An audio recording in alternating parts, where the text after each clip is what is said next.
Let's take a trip back in time, and by that, I mean August 2022. The History of Cats Part 1 was released, and between then and before this video, there have been 3 shorts released off of the History of Cats. All will be in the description, by the way.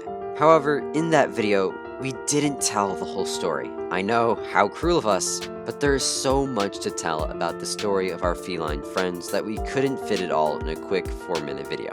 So, with that in mind, did you know that cats have been colonizing Mars since the 1700s and are planning to get rid of Saturn? Well, wait a minute. This seems kind of familiar, doesn't it? Yeah, because it's History of Cats Part 1. We didn't really explain the stuff that we said in the intro, and that's basically what this video is for. So, let's try this again. By the way, if you haven't seen History of Cats Part 1, I really recommend that video before watching this one, because it's kind of important to connect the two. Alright, so with half the cats staying on Earth and dividing into clans, the other half, like we said, went back to Ares on Mars.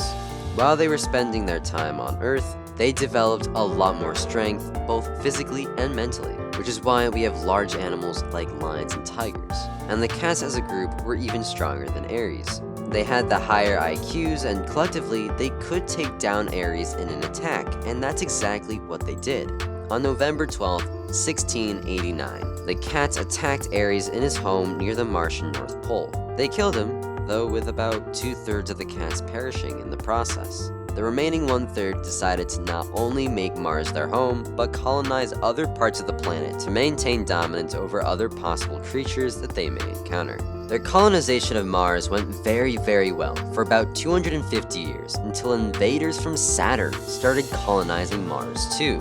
These Saturnians are known today as dogs.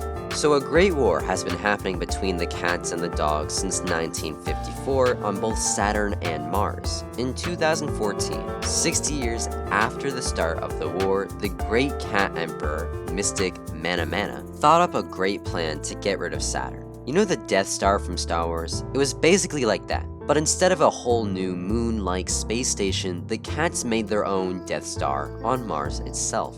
The plan was to simply blow up Saturn using this superweapon, and that would effectively cripple the dog's forces to the point of defeat. It was a pretty good plan on paper, but Emperor Manamana's advisors quickly pointed out that a weapon that powerful and that large would probably take an additional 60 years to complete, and it's just not practical in the cat's stark reality. But the Emperor was still really optimistic about this idea, so he ordered the construction of a smaller bomb-like weapon, still capable of immense destruction, mind you, which could evaporate all dog fur from a certain area. This might not seem like a really serious threat, but the dog's military equipment is heavily based around fur, including their weapons. If this bomb were to hit a military base, for example, essentially all the dog's armor and ammunition would disintegrate in the blink of an eye. If used enough, this weapon could get rid of Saturn, making it almost uninhabitable because of radiation, thus ending the war with a cat victory. If you didn't go watch part 1 when I mentioned it earlier, click the video on your screen. But that's it for this video. Let us know if you want a part 3, and of course, subscribe or cats will blow up the earth.